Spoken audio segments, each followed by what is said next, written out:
اب ذرا بات کرتے ہیں شاہدہ رحمانی صاحب. شاہدہ صاحب، ایک تو آپ نے دو باتیں سامنے، ایک تو نیشنل پاپولیشن کونسل کی تجویز مسلم لیگ نون کی طرف سے، دوسرا ڈاکٹر صاحب یہ کہتے ہیں کہ جو آبادی میں اضافہ ہے اور اس کے مضمرات ہیں اس کو نصاب میں شامل کر لیا جائے تاکہ لوگوں تک اویئرنیس ہو. ایک تو یہ بتائیے گا کہ آپ اس سے ایگری کرتی ہیں، دوسرا آپ پاکستان کی ایک بڑی پارٹی کو ریپرزینٹ کرتی ہیں، ابھی کچھ مہینے پہلے تک آپ کی پارٹی مرکز میں حکومت میں شامل تھی، آئندہ بھی ہو سکتی ہے، صوبہ سندھ میں آپ کی حکومت ہے، تو پیپلز پارٹی کے پاس کیا پلان ہے بڑھتی آبادی کو کنٹرول کرنے کا؟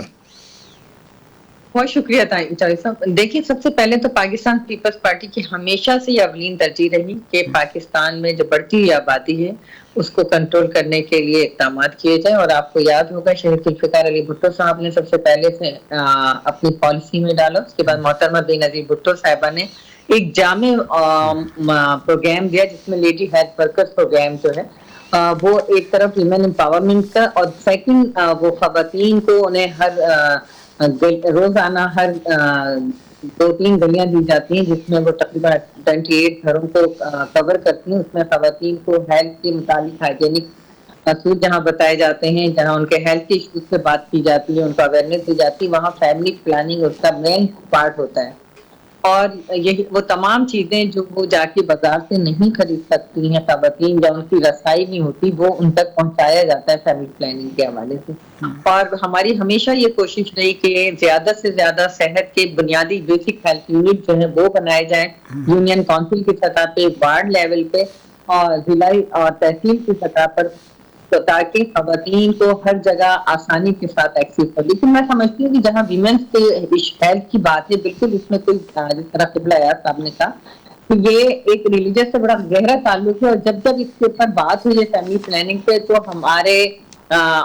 ریلیجس سائڈ سے بہت زیادہ مخالفت ہوتی تھی. آپ دیکھیں بنگلہ دیش میں ہم نے کس طرح سے کنٹرول کیا جب وہاں محراب ممبر کو استعمال کیا گیا اور علماء نے اپنا کردار قومی فریضہ سمجھ کر ادا کیا، تو اس پر ہم نے زیادہ قابو پا سکے. تو پیپلز پارٹی کی اولین ترجیح رہی. اور اب یہ بھی ایک اتفاق ہے کہ دیکھیں قومی اور صوبائی سطح پر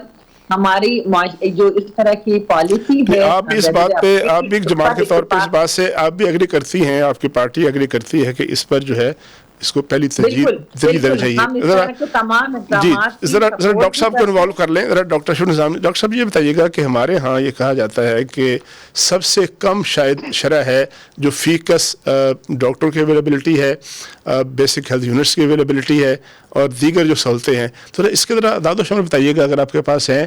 کہ کہاں کھڑے ہیں اویلیبلٹی آف ہیلتھ فیسلٹیز. جی ڈاکٹر صاحب.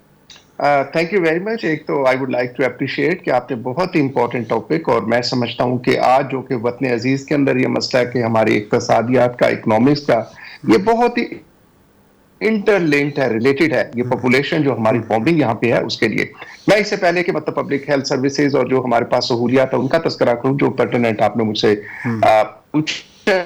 ہے. I would like to add up کہ جو ہمارے مطلب پیپلز پارٹی کے میڈم نے فرمایا، ڈاکٹر صاحب نے فرمایا کہ قانون سازی کے اندر بہت زیادہ دنیا میں ہے جہاں قوانین بہت زیادہ ہیں، but implementation is very poor. اور اسی لیے اگر میں جو صاحب آپ سے عرض کروں کہ Pakistan is one of the countries in Asia کہ جہاں پلاننگ کا جو پروجیکٹ ہے دیٹ ہیز بین لانچڈ، لیکن بدقسمتی سے جیسے ملک صاحب فرما رہے تھے کہ that Pakistan has been field and appreciate کہ ان کی مطلب حکومت میں رہتے ہوئے بھی، اور پنجاب کے اندر بہت سی حکومت مسلم لیگ کی رہی، اور اس کے باوجود اس کا اقرار کرنا میں اپریشیٹ کرنا چاہوں